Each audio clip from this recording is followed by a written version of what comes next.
Hello everybody, welcome back to Last Stand here on ATCB. I am the Bastard, and as always, I'm joined by him, Neill and Chris Coreline. Hello, this is him, Neill. Hello, this isn't him, Neill.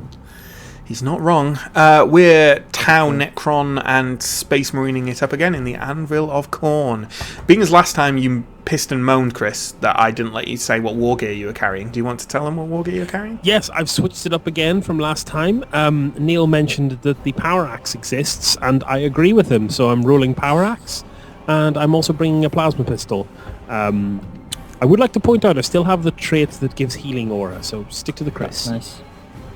Cool. Any change up for you, Neill? None. Nope. None whatsoever. Not for me.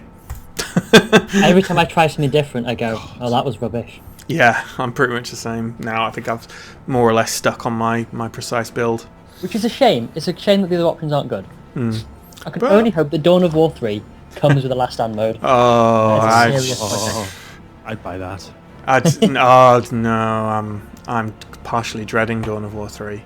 Really? Yeah, The trailers were good, and if the trailer's good, you know the game's going to be good. Okay, the trailer was pretty CG. Nothing else. And they're very No good at indication of PC things.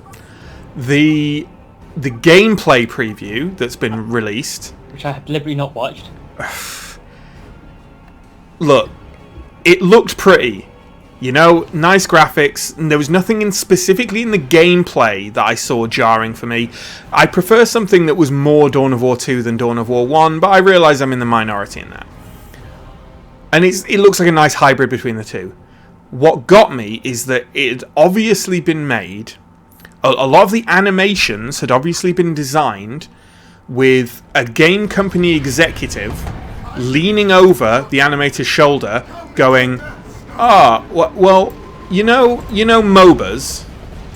You know what characters do in MOBAs, where every move they do like a forward flip with it, and like they'll jump like 10 feet into the air, back flip 10 times, and then come down really heavily on their enemy.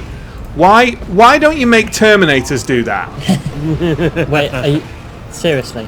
I am being absolutely serious. Okay, In how the gameplay preview, Gabriel Angelos, and in answer to your question, I have no idea why he's still alive. Like, he does a thing where he jumps like he has a move where he jumps in the air, forward flips, and then slams on someone with his hammer. And his jump across a chasm does a somersault along the way. No. Just no. As a Howling Banshee, yes. Yeah, oh yeah, totally. If Eldar didn't want to do that shit, fine. But it's not in keeping with the IP in the universe. And I don't want to get all MRA Ghostbusters about this. But like, I don't know. Like, unless you're going to give, like, I always think there's certain feelings, not the right term. There's certain kind of like aesthetics that define an IP that is as strong and distinctive as 40k. And one thing 40k should have for most of its characters is just weight. Yes. Like, literally physical weight. Literally physical weight as well. Hamlet and making you cry. Just like literally, they are heavy. Yes. And making a Terminator do fucking somersaults in the air. Well, is he in Terminator armor? Yes. What? You're not just a normal Space Marine Well, armor? no, he's in. Maybe he's in Space Marine armor. For some reason in my head, Gabriel Angelos is in like that kind. The Terminator armor. Without the helmet and.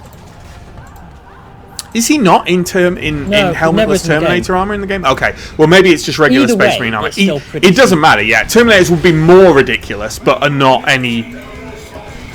It's not like, oh, it's okay, it's Space Marine armor. Like, no. No. Even an Assault Marine shouldn't be doing that. Yes, exactly. And like... Assault Marines are up and down, not up flippity-floppity down. Exactly. That's there is an absolute bare minimum of flippity-floppity going on in Warhammer 40k. Even the Eldar, to be honest. Yes, the Howling Banshees and maybe a bit of Guardians and maybe, say, a Council and maybe, what they call Swooping Hawks. But even Striking Scorpion shouldn't be doing massive athletics. Yeah, and like even them, like I could, if I'd seen an animation of a howling banshee doing the same thing as in that animation, I'd have gone, it's a bit over the top, isn't it? But fine, like it wouldn't bother me, but it'd be like, yeah, fine, whatever.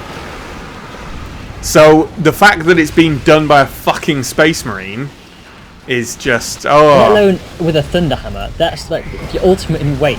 Yeah. Get out of there, Chris. Right into the goddamn middle of them, because I do not know how to not make mistakes. Chris, just think the next time you're about to do something, think about what you're doing and then do the opposite of whatever that is. What's WWCCD? What would Chris Coreline do? Maybe and do the opposite. WWCND. Yeah. Let's not do. Oh man, are we doing merchandise? Because like... I don't know, that's kind of... That might still just be reserved for JoJo as well.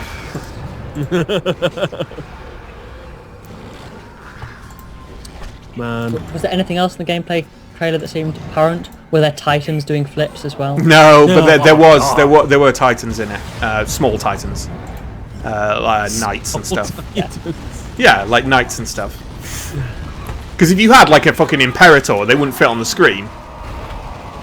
Then the knights are already made like small compared to knights are just huge portrayed. rather than titans. What was the name of the plasma gun on the Imperator Titan for 20 nerd points? Oh god. Inferno? It was something like that, something cannon. I thought it had a real... I think it's Inferno It had cannon. a special name. Yeah. Right, I'm going to take out that truck.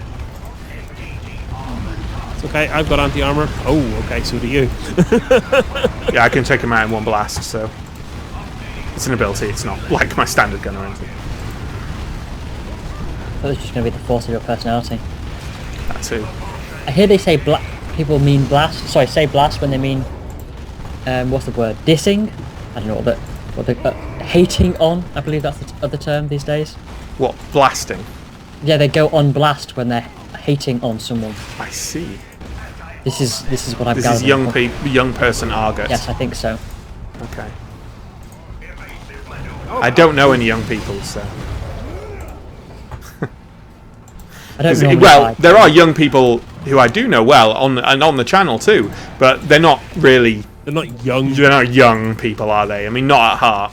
They're not youth, is basically what you're getting at. They're on the same they're on a similar trajectory to you, Neil, where their actual age doesn't matter. Yes. It feels like some kind of ageist version of racism. What ageism? In the sense that you're saying, oh, well, yes, you're black, but you're not, you know. It's, you're young. Yeah, that kind of like, yeah. It's a very, I think it's a very British thing to do as well. What that kind of like, yeah, that kind of like whether someone I'm white guilting my way into thinking about the best way to phrase this, which probably isn't that productive. But like, you know, when people say, like you said, like that kind of like, oh, well, you're not black or whatever, like that kind of I think it's pretty American. That skin tone. No, I don't think it is, because I think like African American kind of like culture like is really. I think, to be brutally honest, I think what it is that America is so anti-not white that anyone not exactly white like is shuffled into the same category by assholes. So I think the actual just distinctive tone thing is more of a European British thing. I don't know. Ultimately, I would not be able to comment on this as one of the whitest people on Earth. He literally is. It's quite hard to make out objects near him. or features on my face. I was always quite amused at the there was a local Indian. It was used to be really nice, actually, really nice. It was not very. It was really quite inexpensive. It was a 1-minute walk from my house. It was really quite nice, and all the staff that worked there seemed reasonably obviously of Indo-Pakistani descent, if not immigrants in their lifetime. And every so often when I was being really lazy, and if I'd got a train from the client meeting or something, I'd get a delivery so that they could sort of meet me en route with Indian or something. Yeah, and yeah. they're always the whitest of white boys I've ever seen. The actual people who run it weren't, but just the random delivery guy they had doing it. Hilarious. Well, that's just a Joe job these days, isn't it? Just a what, sorry?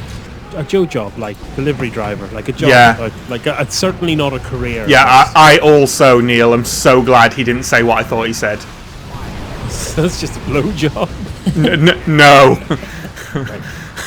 Let's not go down that road. Moving swiftly on.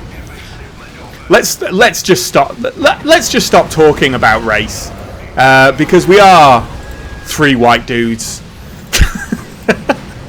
There's so many potential problems with everything that could come out of our mouths.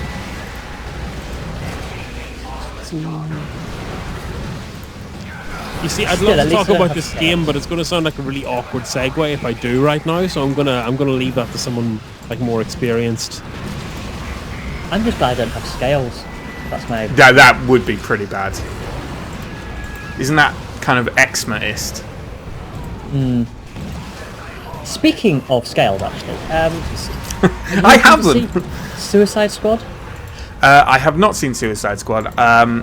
I was kind of going to see Suicide Squad because it was kind of like, oh, I might as well. But then all the reviews came out. Yeah, they have been pretty damning. Yeah, I watched one of my favourite online reviewers today, and one of the people in that kind of was talking about the film and said, I think I hate it. I think I hate this film. And for some reason, I did think that the not being sure was in many ways worse than knowing. It just wasn't emotive enough either way. Yeah. But no, it is apparently Did you see Batman vs Superman? The word that was used to describe it from my trusted critic was a dumpster fire. Did you end up watching Batman vs Superman? Not in the cinema, but myself and John and Jojo and maybe Sky, I can't remember. Anyway, other people from the channel, people who watch our board game videos will be familiar with. We did watch Batman vs Superman in a kind of pseudo preparation for Suicide Squad. Maybe if we went to see it, we thought, well, we'll watch. I know they're not like prequel, sequel, or whatever, but we thought, let's watch that. And the most interesting thing about Batman v Superman is that the opening half hour is all right. And that's the most interesting thing about it, because it takes such a nosedive. Also, that I thought some of the best stuff about it was what a lot of people had said was some of the worst. I really like Jesse Eisenberg's Lex Luthor. I had heard something good about that. Which a lot of people really hated. I thought it was fine.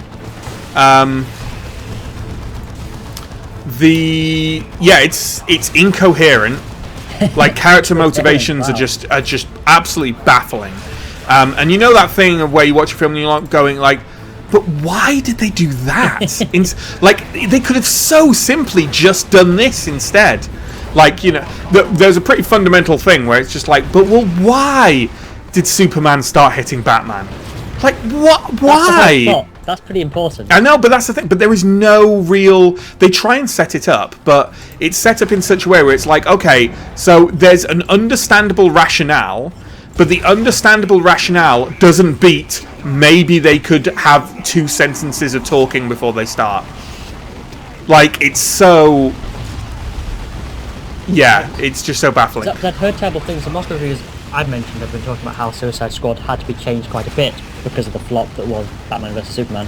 Yeah, and they've kind of apparently a lot of the problems with it have actually weirdly come from that they did change it because apparently it's noticeably like a lot of the actual sense has been edited out of it. Yes. In that, like, there's a lot of scenes in it that are basically scenes that have more or less been cut, but are in there as like little 15-second snippets that don't really make sense because they realised, we actually do need this in some form, otherwise it literally doesn't make any sense. So Another thing my trusted critic did say about this film was that, and this is Suicide Squad, not Batman vs Superman, was that it's clear that a lot of this movie has been left on the cutting room floor. Yeah. But there is no evidence to suggest that it made any sense prior to that either. Yeah. No. Can you deal with the tank busters, please? You're... Because those kill me even faster than the knobs and stuff. Yeah, which is disappointing. Not that I was really cared about the film. It just seems amazing how they've just gone from failure to failure to failure with the universe, when everyone could tell that was what was going to happen. Absolutely, and it's what you get when you get creative things created by committee, and committee driven by kind of cold analysis of what has worked for other people. And the thing is, you can't look. If you look, nothing has ever become popular because someone's gone, well, it worked for them, so we will be equally as popular. Like, it doesn't matter that Marvel does like quirky, funny, superhero camaraderie type films, and they work. So if we try for that, then it will work for us. That's not how things work. Like, you need to just do that in the first place to make any headway. Like, I'm not saying you have to be the first to do it, but that has to be what you wanted to make. Yes. You can't want to make a film that makes money. You have to want to make a film that does that thing. And if it makes money, then obviously great, but like... I think I get confused that they've gone to a full... They just seem to have gone to full ensemble straight away, rather than they did a Superman film. Exactly. And then went to Batman and Superman. Like, what the key other character there needs introducing separately first. Yes. And the same with Suicide Squad. They've introduced the entire cast. Lots of them having had recent, quite different incarnations. Yeah. That follows on almost directly from what Matt was saying. But what I think is I'd love to know. I can't attribute it as a secret of Marvel's success. The secret of Marvel's success is the fact that they do take risks. But also, I wonder what role Joss Whedon has had in all of this since he kind of moved to, like, MCU strategic director, I think is what he's doing at the moment. I'm not sure about that. I don't think he's involved with Marvel anymore. Is he not? No, okay. He had a very bad experience on Age of Ultron, apparently. There were a lot of kind of studio clashes with him on Age of Ultron, which is probably why it's a bit of a mess. I do like it, but it's definitely their most incoherent film. They're having the inverse luck from DC, because DC can do no right, and it seems that Marvel can do no wrong. Even their throwaway films are pretty good. It's because regardless of whether Joss Whedon is still involved, one of the real defining films for Marvel has been the first Avengers film, which has a strong creative director and a strong creative vision from that director, which is very in keeping with his usual style. Fast-paced, funny action films with a lot of character development that aren't overly hindered by plot, right? Overly hindered. Yeah. And essentially, that's what he does, right? And what he does is good, generally speaking. Well, for a lot of people. I'm sure a lot of people don't like him, but... so that's kind of been its blueprint.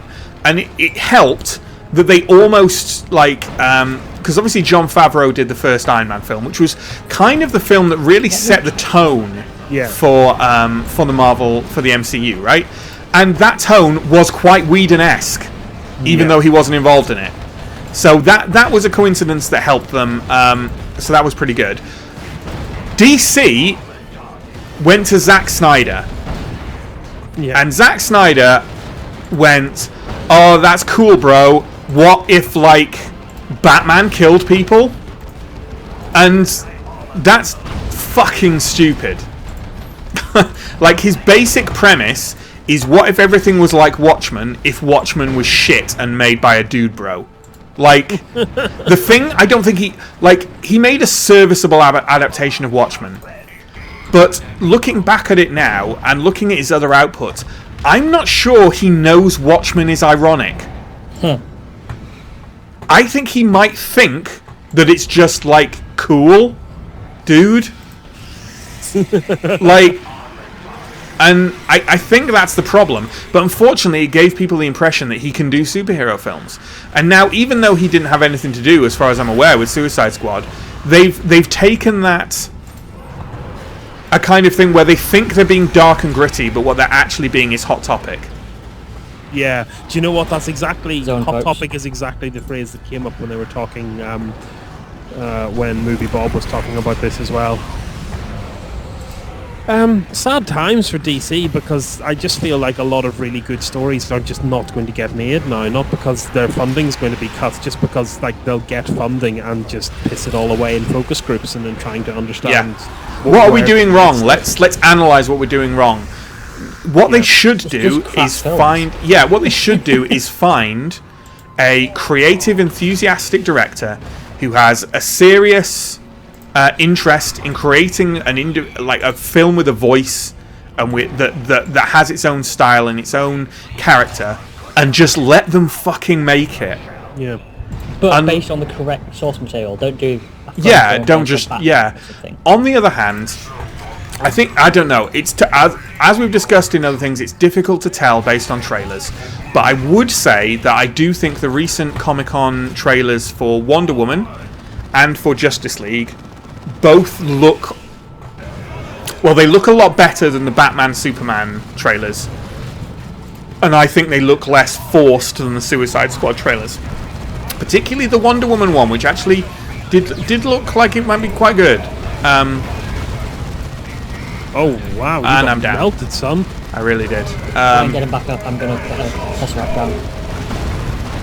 I So- can't get him back up because I am stuck in that position where you can't seem to do anything, and I am dead as well. This might be it. Yeah, I'm going to go down as well, I think. Oh, so close again. But yeah, you're probably still gonna die. I will No. die as soon as... It's because that tank and assault cannon Yeah, from too the much. from the dreadnought is just This a is bit too wave much. 12. I hate to say it, lads, but we got like... It's wave 14. Is it? Oh, Yeah. sorry, top. 3 waves lower.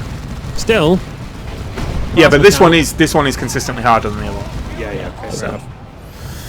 Good point, well put. Anyway, I do think that's further than we usually get on.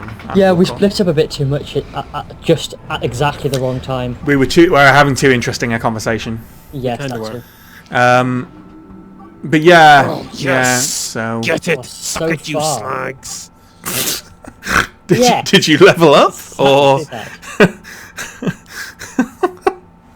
He did Good level up, God. yes. Yeah. War Gear's pretty trash. So that's why. Fearsome shout. Film wise, Enemies to flee. Marvel is good, DC bad. Yeah, Batman vs Superman sucked after the first half hour. It was pretty bad. Batman kills so many people. He kills so many people. What? He kills so many people Why? because that's badass, bro. Yeah, But- bro, dude. That makes it even worse, because then if you don't understand the point that Batman doesn't kill people, established by a first film, which doesn't exist... He kills so many people and he uses guns, Oh dear. which is So like it goes back to the first comic book basically. anathema. Yeah, interestingly, apart from of course the first, for his first couple of years of existence, Batman's main weapon was a pistol. But yeah, like modern canon Batman is abhorred by guns because his parents were shot with one. So and the people he doesn't kill, he brands with a bat symbol, and then when they go to prison, they get murdered. Because anyone with a bat symbol on them gets murdered in prison. Because I don't know why that is. Like, because What is he Batman doing took in them the film? down, so that means other criminals want to kill him. I don't know why. It's is he literally doing in the just film? dark. Ooh, that's dark. What? Why? But the thing is, he knows this, and he doesn't stop branding them. What is he doing? in He's a film literally with just a serial justice in the killer. title? He's literally just a serial killer. Yay! Right, well that's been an interesting diversion to remind me why I should never watch this film. Yeah, don't watch it. It's terrible. And on that note, thank you for watching more Last Stand / DCCU. I don't know. DC Cinematic Universe Discussion Hour here on ATCB. Join us next time for more Last Stand action. Let us know if you want us to carry on playing this, because we kind of don't know when to stop. Let us know if you want to see us play with other characters or anything like that, and we'll see you next time. Goodbye. Peace Bye. out.